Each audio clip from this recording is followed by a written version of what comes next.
बिस्मिल्लाहिर्रहमानिर्रहीम। अस्सलाम वालेकुम नाज़रीन, मैं हूं कंबरसेरी। प्रोग्राम देख रहे हैं आप कैपिटल टुडे। नाज़रीन, प्रोग्राम आगाज़ करेंगे प्रोग्राम का एक अच्छी खबर से, और वो अच्छी खबर रेकोडिक केस के हवाले से। रेकोडिक केस में पाकिस्तान को $6.5 अरब का जो जुर्माना हुआ था, उसमें पाकिस्तान की जो प्रॉपर्टीज़ हैं, जो PIA की हमारी रोज़ वैलेट होटल और इसके साथ पेरिस में जो होटल है, उसको अटैच कर दिया गया था। और ब्रिटिश वर्जन आइलैंड में ये केस चला। ब्रिटिश वर्जन आइलैंड में जब ये केस चला तो TCC टेथॉन कॉपर जो कंपनी है, उसने ये केस किया था कि पाकिस्तान अगर जुर्माना अदा नहीं करता तो उसकी प्रॉपर्टीज़ जो हैं अटैच कर दी जाएं। जब ये हाई कोर्ट में केस चला, पाकिस्तान इसमें रिस्पोंडेंट था। पाकिस्तानी वकला की जानिब से भरपूर तैयारी के साथ ये केस लड़ा गया और ये केस जीत लिया गया है। और इसके नतीजे में जो पाकिस्तान एयरलाइंस की प्रॉपर्टीज़ थी जो अटैच हो गई थी, उनको डी अटैच कर दिया गया है। PIA की एक बड़ी कामयाबी है। अरबों रुपए का हमें फ़ायदा हुआ है। एक मईशत की अच्छी खबर GDP के हवाले से आई थी, और एक ये अच्छी खबर अब आई है क्योंकि इससे बहुत सहारा मिल जाएगा हमें। लेकिन इसके साथ साथ ये ब्रिटिश वर्जन आइलैंड में हाई कोर्ट में केस चल रहा था, एक इंटरनेशनल आर्बिट्रेशन कोर्ट में जो केस चल रहा था, उसकी रिव्यू पेटिशन पर अभी फैसला होना है। आज इस पर बात करेंगे। जस्टिस काजी फाइज ईसा केस पर भी बात करेंगे। हुकूमत ने जस्टिस काजी फाइज ईसा के मामले में दोबारा सुप्रीम कोर्ट से रुजू किया, और हुकूमत ने जो आज दरखास्त दी है वजारत कानून की जानिब से जो दी गई है, उसमें कहा गया है कि जस्टिस काजी फाइज ईसा की जो नजरसानी अपील पर फैसला है, उसको आर्टिकल 184(3) के दायरा इख्तियार के तहत दोबारा से सुना जा सकता है, और उस पर उसको सुने और उसके हवाले से फैसला करें। लेकिन रजिस्ट्रार सुप्रीम कोर्ट ने इस पर एतराज लगा दिया। रजिस्ट्रार सुप्रीम कोर्ट इस हवाले से कहते हैं कि नजरसानी दरखास्तों पर पहले फैसला हो चुका है, लिहाजा वो ये केस जो फुल बेंच की इस्तदा की गई है वो नहीं सुना जाएगा। इसके बाद वजारत कानून की जानिब से मौक़िफ़ आया कि नई दरखास्त दायर की जाएगी इस मामले में। ये तमाम क्या कुछ होने जा रहा है। जस्टिस काजी फाइज ईसा के खिलाफ पहले रेफरेंस आया, उसकी नजरसानी दरखास्तों का भी फैसला हो गया, लेकिन हुकूमत ने क्यों तय किया कि जस्टिस काजी फाइज ईसा के खिलाफ दोबारा वो सुप्रीम कोर्ट से रुजू करेंगे? क्या कोई नए शवाहिद इस केस में आए हैं या नहीं? पहले हम जिक्र करते हैं अपनी कामयाबी का। वकास अब्रेज खान साहब हमारे साथ मौजूद हैं, हमें ज्वाइन कर रहे हैं ये UK से। वकास साहब, बहुत बहुत शुक्रिया हमें प्रोग्राम में ज्वाइन करने के लिए। सबसे पहले ये बताएं कि रेकोडिक केस के हवाले से जो जजमेंट आई है जिसमें डी अटैच कर दिए गए हैं PIA की प्रॉपर्टीज, ये कितनी बड़ी कामयाबी हमारी देख रहे हैं आप? देखिए जी, I must say that this is a landmark judgement, चूंकि इसमें पाकिस्तान को बहुत बड़ा एक बेनिफिट मिला है। जो प्रॉपर्टीज थी वो अनफ्रीज कर दी गई हैं, और जो प्रॉपर्टीज की जो मालियत थी वो भी आपके सामने, एक रोजबेड होटल है, सब्सक्राइब होटल है, और उसके साथ साथ पाकिस्तान को इसके केस के अंदर, रेकॉर्डिंग के अंदर जो जुर्माना किया गया है वो $6.5 अरब के करीब है। और मैं ये समझता हूँ कि ये इतना बड़ा मैसिव जुर्माना या पेनल्टी अगर पूरी दुनिया की जुडिशियल हिस्ट्री या जजमेंट्स या ऑर्डर्स को देखा जाए तो किसी भी इंटरनेशनल आर्बिट्रेशन के जुडिशियल फोरम ने इतना बड़ा डिसीजन नहीं दिया जो कि पाकिस्तान के खिलाफ आया। इसमें सबसे बड़ी वजह ये थी कि पाकिस्तान में पाकिस्तानी गवर्नमेंट ने और हमारे जो साबिक़ अटॉर्नी जनरल थे उस वक्त इस केस को प्रॉपर्ली परस्यू नहीं किया, लेकिन मौजूदा गवर्नमेंट ने जिस तरीके से इसको परस्यू किया, और मैं ये समझता हूँ कि इस हवाले से ये जो गुज़िश्ता रोज का ये ऑर्डर है, that is a very happy omen for all the people of Pakistan, चूंकि इनमें प्रॉपर्टीज कौन फ्रीज कर दिया गया, और एट द सेम टाइम जो फ्रीजर अपॉइंट किए, सॉरी, जो रिसीवर अपॉइंट किए गए थे जो कि टीथन कंपनी की तरफ से, उनको भी रिमूव कर लिया गया है। और एट द सेम टाइम कमर, मैं एक बात जरूर कहना चाहूंगा कि रिकॉर्डिक जो केस है, इस हवाले से बहुत सारे लोगों को अवेयरनेस भी नहीं है, और लोग इस बारे में ज्यादा जानते नहीं है। तिकोडिक एक बलोचिस्तान का एक इलाका है, मुझसे से एक मैं बात आपको बता दूं, और यहाँ पे पाकिस्तानी गवर्नमेंट ने इनके साथ एक एग्रीमेंट डिसाइड किया था कि ये टीथन कंपनी यहाँ पे आके जो रिजर्व्स गोल्ड के और कॉपर के तलाश कर सकती है। और लेटर ऑन पाकिस्तानी गवर्नमेंट ने सुप्रीम कोर्ट के ऑर्डर से इस एग्रीमेंट को मनसूख किया था, और इस ऑर्डर को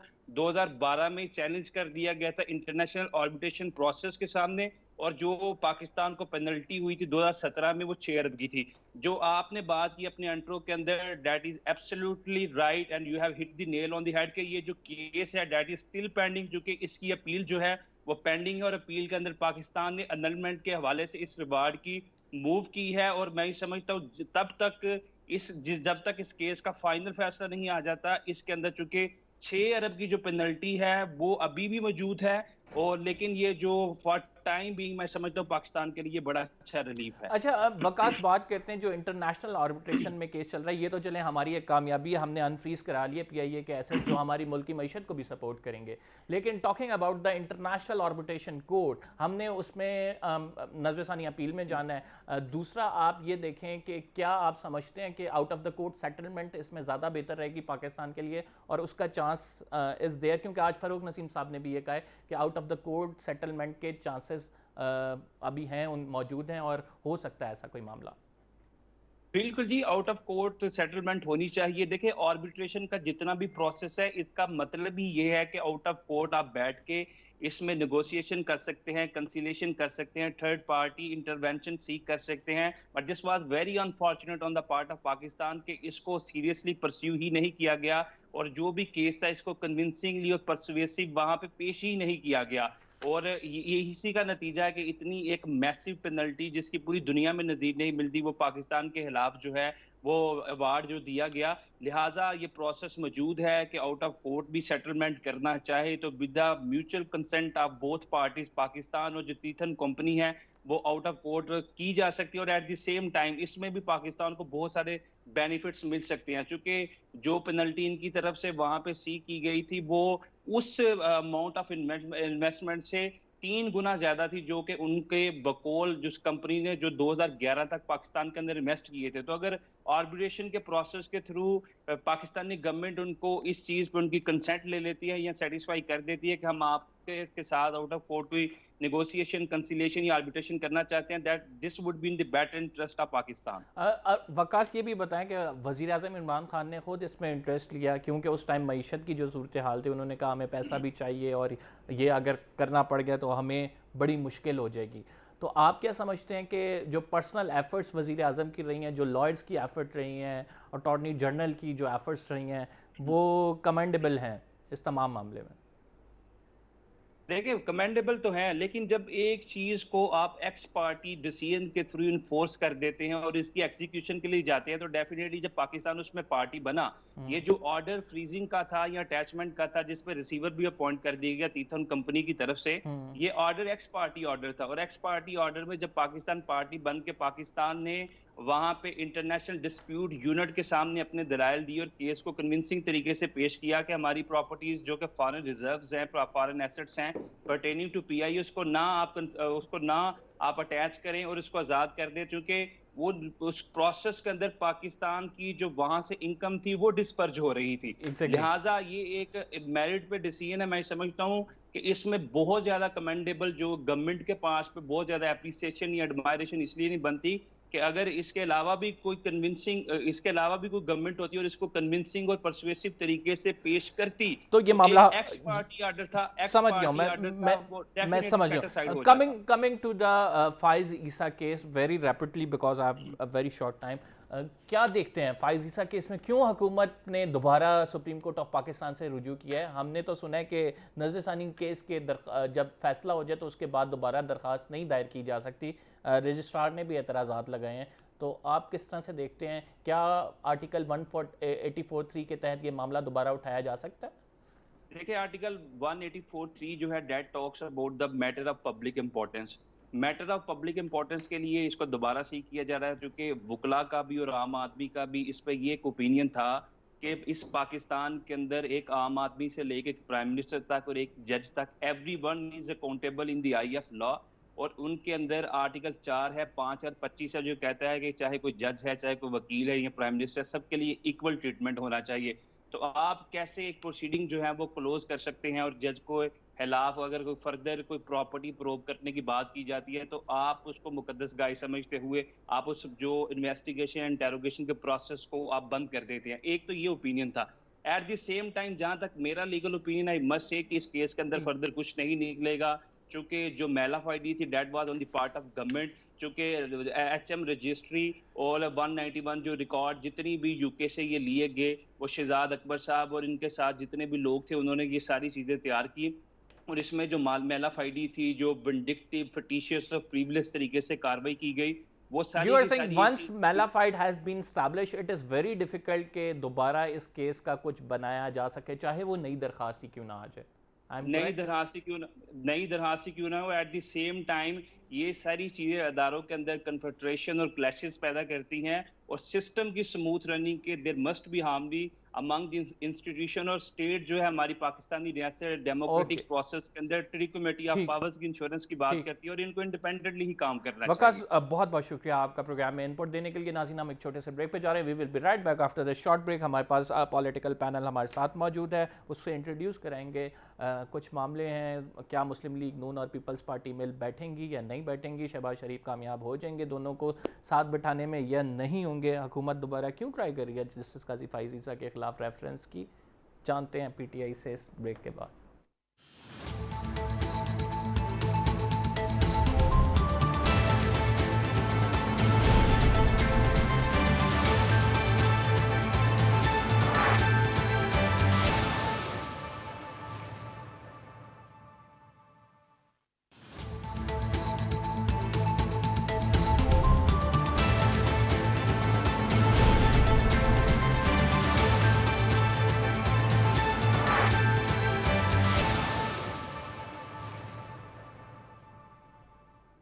वेलकम बैक नाज़रीन। शहबाज शरीफ का बयानिया मुस्लिम लीग नून का बयानिया या मरीम नवाज़ का बयानिया मुस्लिम लीग नून का बयानिया। बिलावल भुट्टो ज़रदारी कहते हैं कि हम मानेंगे शहबाज शरीफ का बयानिया, और मरीम नवाज़ जो कह रही हैं कि पीपल्स पार्टी PDM में अपनी पोजीशन को क्लियर करे और उसके बाद जो है फिर वो शमूलियत इख्तियार करती है। तो बिलावल भुट्टो ज़रदारी कह रहे हैं कि हमने तो वो फाड़ के फेंक दिया था, जो भी नोटिफिकेशन और वो शो कॉज नोटिस जारी किया गया था।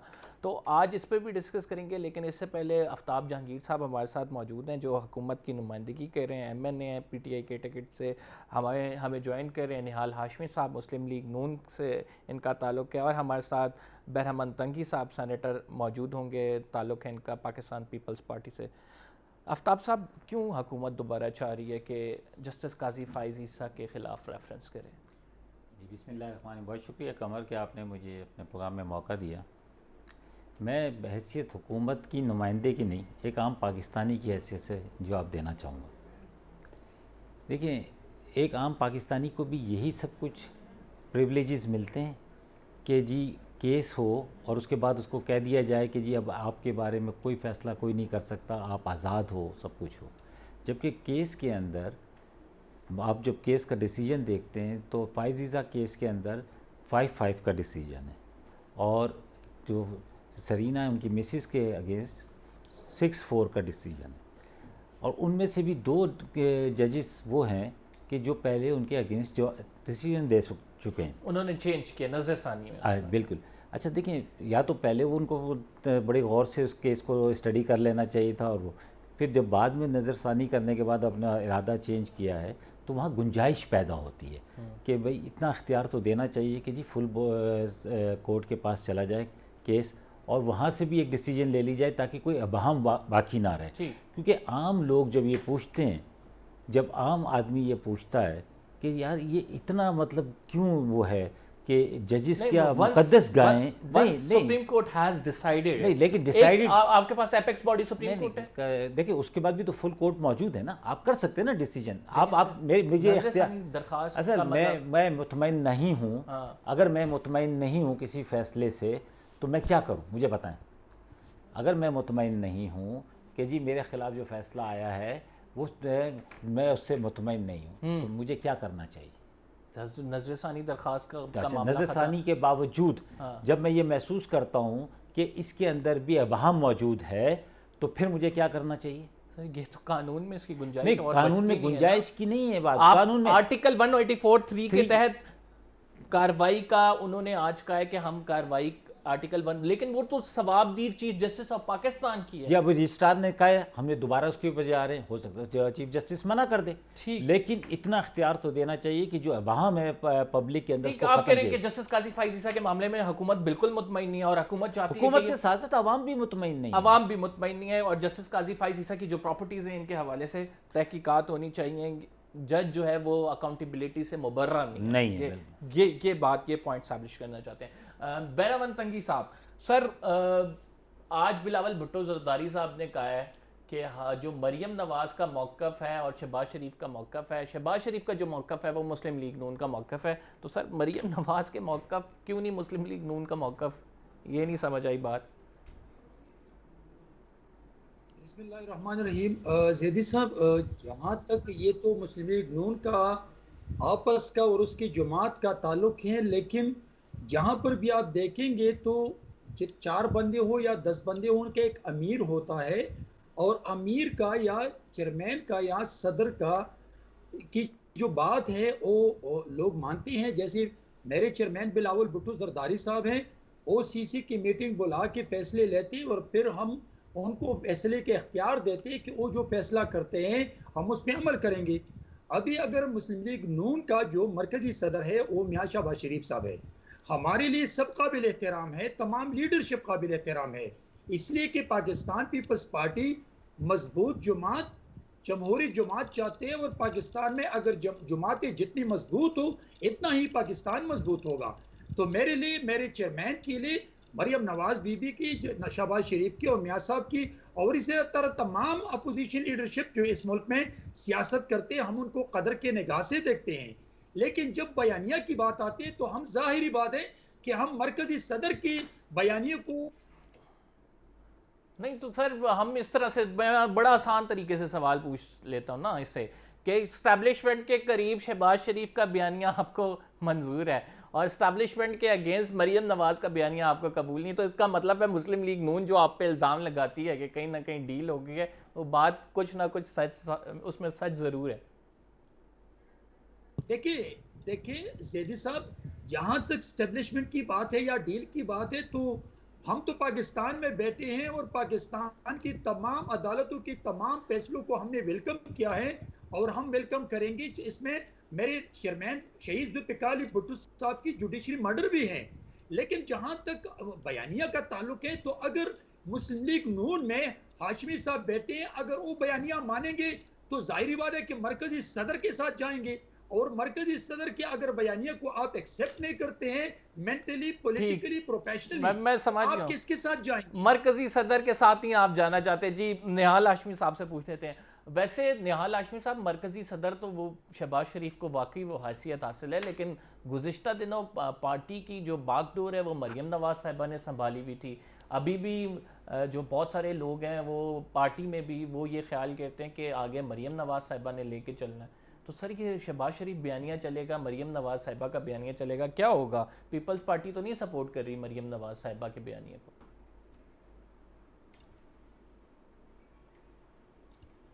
निहाल साहब आप हमारे साथ मौजूद हैं?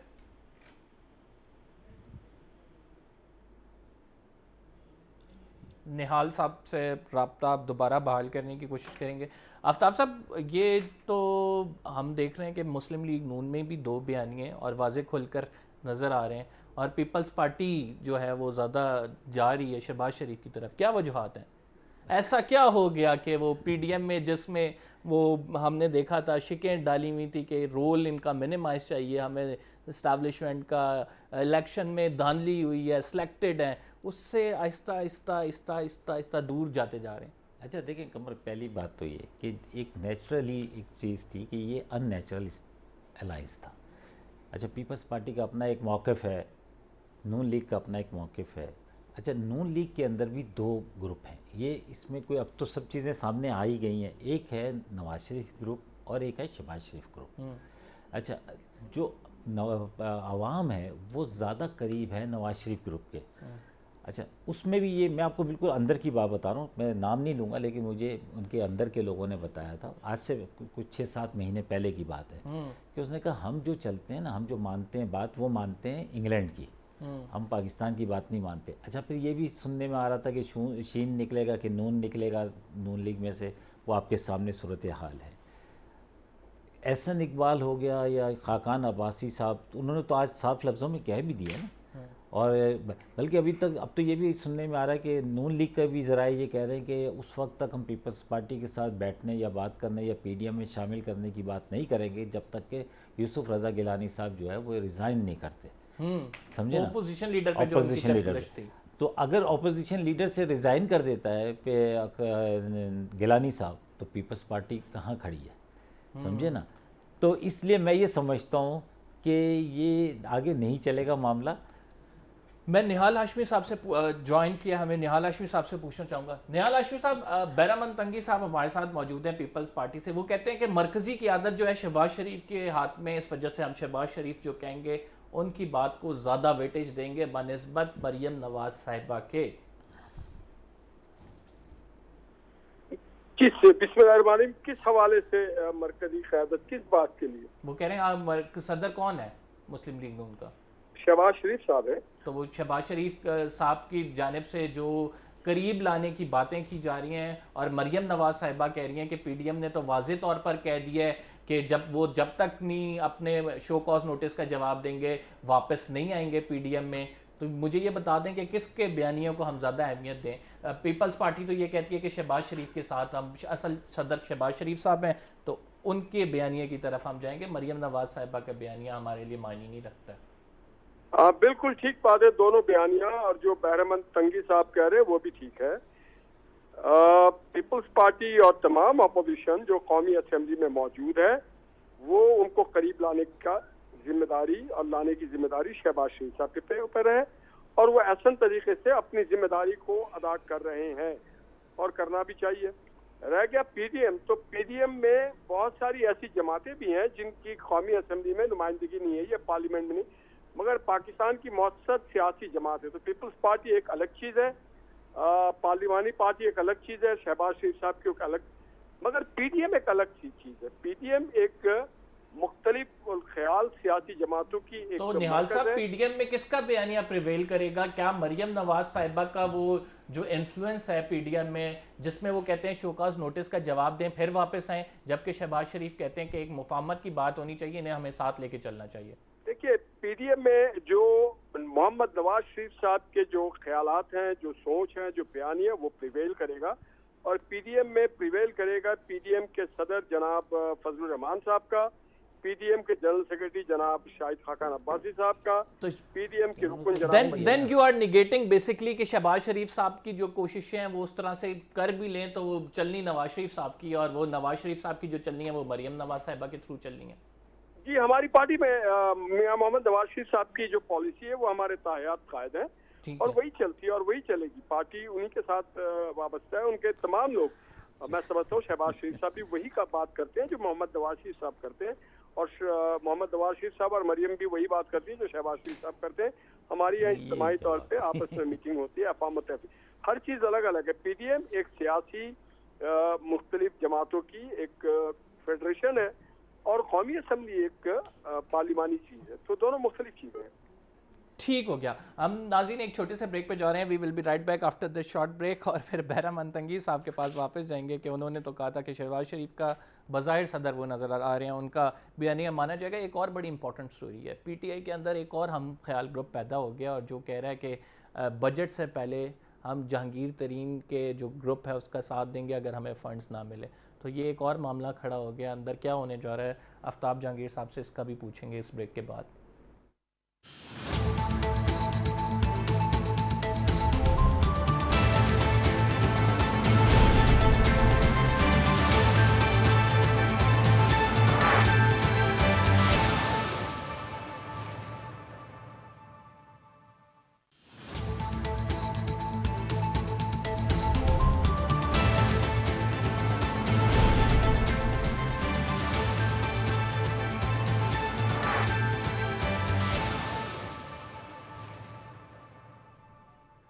वेलकम बैक नाज़रीन। जहांगीर तरीन ग्रुप बना था और उसके बाद एक हम ख्याल ग्रुप 15 जो है जिसमें मेंबर शामिल हैं वो फिर सामने आया, और क्या ये पीटीआई के लिए कोई मुसीबत खड़ी कर सकता है? उन्होंने भी मुतालबा किया है कि उनको फ़ंड्स जारी किए जाएं, और इससे पहले जो बजट से पहले वो देखेंगे कि क्या उनके हलकों में मुख्तस जो फंड्स हैं उनको मिलते हैं या नहीं, उसके बाद फिर डिसाइड करेंगे कि वोट करना है या नहीं। तो सर ये तो बड़ी मुश्किल खड़ी हो जाएगी उस्मान बुज़दार साहब के लिए। आगे ही जहांगीर तरीन साहब का प्रेशर है, उनकी रिपोर्ट भी आनी है अब, उसके बाद फिर हम ये देखें कि 15 बंदे और आ गए। पंजाब में तो आप लूज़ करते नज़र आ रहे हैं। अच्छा देखें कमर, मुझे तो कोई वो नहीं है, मैं आपको ऑनेस्टली बताऊँ कि बात ये है कि अगर कोई नुमाइंदा है और वो ये समझता है कि उसके हलके के अंदर काम नहीं हो रहे, अच्छा और वो तरक्याती कामों से मुतमईन नहीं है तो उसको यकीनन आवाज़ उठानी चाहिए, लेकिन पार्टी के अंदर रहते हुए। मैं हूँ, मुझे बहुत एतराज़ात हैं कि कराची के अंदर, क्योंकि मेरा ताल्लुक़ सिंध से है और सिंध में हमारी हुकूमत भी नहीं है, हमें वो सपोर्ट हासिल नहीं है, क्योंकि जो सपोर्ट हमें पंजाब के अंदर KPK के अंदर वफाक। लेकिन ये मैं आपकी बात समझ गया, ये डेंजरस इस वजह से हो सकता है कि ऑलरेडी आपसे अच्छा देखिए, जहांगीर तरीन नहीं, साहब भी मैं सरगर्म हैं, आपको बता, राजा रियाज साहब भी सर बंदे मैं आपको जोड़ रहे हैं, बता, पंजाब में तब्दीली की बातें भी सर, सुन रहे हैं। कोई तब्दीली की बात नहीं है, कोई कुछ नहीं है, मैं आपको सही बता रहा हूँ, क्योंकि बार बार ये बात आ चुकी है कि जी हम पार्टी का हिस्सा हैं, पार्टी में ही रहेंगे, पार्टी में रहते हुए अपनी आवाज़ उठाएंगे। तो ये बिल्कुल बहुत अच्छी बात है, जमहूरी हक़ है हर एक का कि अगर आप घर में रहते हुए अपने कोई आपको एतराज़ है तो उस पर आवाज़ उठाएं, तो इसमें कोई हर्ज नहीं है। लेकिन ये कि अच्छा फिर दूसरी क्या है कि हमारे यहाँ कुछ सियासी कल्चर ऐसा हो गया कि हम ये देखते हैं कि हम समझते हैं कि जी अब वक्त करीब आ रहा है, कोई इंपॉर्टेंट इवेंट्स आने वाला है तो हम प्रेशराइज करें। भाई अगर आपने अपने हल्के की काम करवाने, तरक्याती काम करवाने, तो आप बजट का इंतज़ार क्यों कर रहे हैं? आप सारा साल मौका ढूंढा जाता है। अब मैं समझ गया आपकी बात। बहरामंद तंगी साहब, हुकूमत को काफ़ी महाज पे कामयाबियाँ में नसीब हुई, और अच्छा तंगी साहब से हमारा राब्ता बहाल होता है तो उनकी तरफ आते हैं। निहाल हाशमी साहब, हुकूमत को काफ़ी महाज पे कामयाबी नसीब हुई, GDP ग्रोथ आपने देखा, इसके साथ फिर आज तो रेकोडेक वाले की कल खबर आई, तो यानी हुकूमत माशी सिमत को अगर दुरुस्त कर रही है, पाकिस्तान की तारीख का सबसे बड़ा स्टॉक एक्सचेंज का रिकॉर्ड आप समझते हैं कि वेव बन जाएगी, 5 साल मुकम्मल करेगी हुकूमत के, PTI दोबारा है? खबर भाई, ये जो आपने 15 लोगों की फंड की बात की थी, उस पर मैं बात बता दूं, यहाँ तो गंगा ही उल्टी चल रही है। किसी भी MPA को, MNA को फंड नहीं मिलना चाहिए। MP और MNA का काम नहीं है तरक्याती काम, नाली और सेवरेज और रोड बनाना, इनका काम है आइन और कानून बनाना। ये काम है बल्दियाती नुमाइंदों का, चेयरमैन का, काउंसलर का, वाइस चेयरमैन का। मगर क्या करें, गंगा उल्टी है। इमरान खान की हुकूमत ने पंजाब की जो बल्दियाती इंस्टीट्यूशन है उसको बर्बाद कर दिया। सुप्रीम कोर्ट ने ऑर्डर पास किया, जजमेंट दिया कि आप फौरी तौर पे बल्दियाती इदारे बहाल करें। ये काम जो है तरक्याती काम बल्दियाती इदारों का है, ये MPA का काम नहीं है। तो प्लीज इस जैसी चीजों को ना सपोर्ट करें। अब ये तौहीन अदालत कर रहे हैं कि बल्दियाती जो मेयर्स हैं या चेयरमैन हैं उनको इख्तियारात नहीं दे रहे पंजाब में, तो ये तो एक सर ये तो मुस्लिम लीग नून ने भी अपने दौर में नहीं दिए। जस्टिस साकिब निसार कहते रहे, उस पर इतने केसेस हुए, इसके पहले सेंसस पर कहते रहे कि ये मामला होना चाहिए। आप ये क्यों रिलेक्टेंट होती है, ये क्यों रिलेक्टेंट होती है हर हुकूमत कि नहीं देना चाहिए फंड? नून ने अपने किसी MNA MPS को कोई फंड नहीं दिया। उसकी एक GDP होती है जो गवर्नमेंट की प्रोसेस है, तो उसके तहत हम चलते हैं। सर हमें भी नहीं, निहाल भाई आपको गलतफहमी हुई है, हमें नहीं मिल रहा है फंड। हम तो अपने जो लोगों की शिकायत हैं, लोगों के मसाइल हैं, आप कराची में रहते हैं, आप दिल पे हाथ रख के कहें कि आप कराची के हालात से मुतमईन हैं, आप पीपल्स पार्टी की गवर्नमेंट से मुतमईन है, पिछले 15 साल से रेगुलर हुकूमत कर रही है। मैं मुतमईन नहीं हूं तो फिर अगर आप मुझे बताएं कि जब सिंध गवर्नमेंट भी काम नहीं करेगी, बल्दियात भी काम नहीं करेगी, और हमें किस लिए मुंतखब किया आवाम ने? हमें इसलिए थोड़ी मुंतखब किया कि जी हम TADA लें। उन्होंने अपने मसाइल के लिए किया। मुझे 6 बजे सुबह उठ के फोन कर देते हैं कि जी पानी नहीं है, रात को 2 बजे कहते हैं गटर का ढक्कन नहीं है। तो मैं उनसे कहता हूँ भाई ये मेरा काम नहीं, तो कहते सर आफ्ताब साहब फिर आप हमारे पास वोट लेने क्यों आते हैं? आइन और कानून के तहत सर आइन और कानून आवाम नहीं समझती। सर तंगी साहब, पंजाब में मसला ये हो रहा है कि जो MPAs हैं, जो नया ग्रुप सामने आया, वो फंड्स कह रहा है कि वो उनके हलकों में फंड्स नहीं हुए। बहस ये चल रही है कि क्या बल्दियाती जो हमारा इंफ्रास्ट्रक्चर है और बल्दियाती निज़ाम है, क्या हमने उसको चालू किया? फंड्स तो उन्हें मिलने चाहिए, लेकिन वो मुस्लिम लीग नून की हुकूमत ने में भी उस तरह से हमें नहीं नजर आया, पीपल्स पार्टी भी इंटरेस्टेड नहीं है। तो क्यों नहीं होता सर ये? देखिए जैदी साहब, मैं आपको एक बात बता रहा हूँ कि इलेक्शन से पहले या इस हुकूमत से पहले प्राइम मिनिस्टर साहब ने ये कहा था कि मैं MPAs MNAs को फंड नहीं दूंगा और मैं ट्रांसपेरेंट लोकल बॉडीज इलेक्शंस करवा के मतलब कि वो निज़ाम ले आऊंगा। आपने देखा अभी ये मैं आपको बता दूं कि इस वक्त 11 करोड़ रुपए MNAs को KP में मिल रहे हैं, और उन MNAs ने वो अपना वो जो प्रोजेक्ट है या जो फंड है उसने अपने कंट्रैक्टर्स को दिए हैं, और मैं सर ये आप बहुत बड़ी बात कर रहे हैं। अगर 11 करोड़ MNAs को मिल रहे हैं, सुप्रीम कोर्ट में हुकूमत पाकिस्तान ने, PTI की हुकूमत ने ये रिपोर्ट जमा कराई है, किसी MNA को हमने कोई फंड नहीं दिया है। मैं आपको बता रहा हूँ इस वक्त अपर दीर के MNAs को लोअर दीर के MNAs को मिल रहा है, PWD का तवज्जो से दिया है भाई। असल में हमें थोड़ी देते हैं, हम तो प्रोजेक्ट सबमिट बताते जाकर उन्हें कि जी हमारे ये इलाके का सीवरेज का निजाम सही नहीं है, ये हमारी रोडें सही नहीं है, बिजली नहीं है, पानी नहीं है, ये नहीं है, तो वो हुकूमत पे हम प्रेशर डालते हैं। हमें भेजा किस लिए गया है? तो हुकूमत कहती है आपको नहीं देंगे, आप अपने प्रोग्राम ला के दें, आप अपनी स्कीमें ला के दें, उसको हम वो करेंगे, चेक करेंगे, ऑडिट करेंगे और आप उसके हिसाब से रिलीज करेंगे। तंगी साहब आप अपनी बात मुकम्मल कर लें, मैं इन दोनों की तरफ फिर आता हूँ, जल्दी से बात। मेरी बात सुनिए जैदी साहब, आफ्ताब जहांगीर को आज क्या हुआ है कि ये अपने फ्लोर पे बात करते हैं फिर दूसरे को भी डिस्टर्ब करते हैं, अच्छा नहीं लगता है। हम पार्लियामेंटेरियन मैंने मना किया था कि आज 2 दफा हो गया मेरा तंगी साहब के साथ। सुनना चाहिए। देखिए मेरी बात सुने, अगर पंजाब में आज दूसरा ग्रुप भी वजूद में आ गया, इससे पहले लुटेरों का माफिया के ग्रुप है और उस माफिया का दोनों सिंध में कर देना, आप सिंध में बल्दियाती निजाम चालू कर देना, MQM आपके पीछे पड़ी हुई है। मैं आपको बता रहा हूँ कि सिंध हो या पंजाब हो या पूरे पाकिस्तान हो, हम चाहते हैं कि ट्रांसपेरेंट सिस्टम हो जिसमें आवाम को चाहते तो सब हैं, करता कोई नहीं है। चाहते तो PTI की हुकूमत में, मुस्लिम लीग नून भी चाहती है कि पंजाब में वो करते नहीं है। जस्टिस साकिब निसार हो गए, फिर उसके बाद अगले आने वाले खोसा, जस्टिस खोसा हो गए, अभी तक केस चल रहा है बल्दियाती निजाम के हवाले से सुप्रीम कोर्ट ऑफ पाकिस्तान। तेजी साहब, हम चाहते हैं कि पाकिस्तान का ऐसा सिस्टम हो जिसमें आवाम को रिलीफ मैं निहाल हाशमी साहब से इस पर लेता हूँ। सर क्यों ये सिंध में क्यों नहीं होता? आप तो सिंध में है निहाल साहब, सिंध में करा लेंगे काम।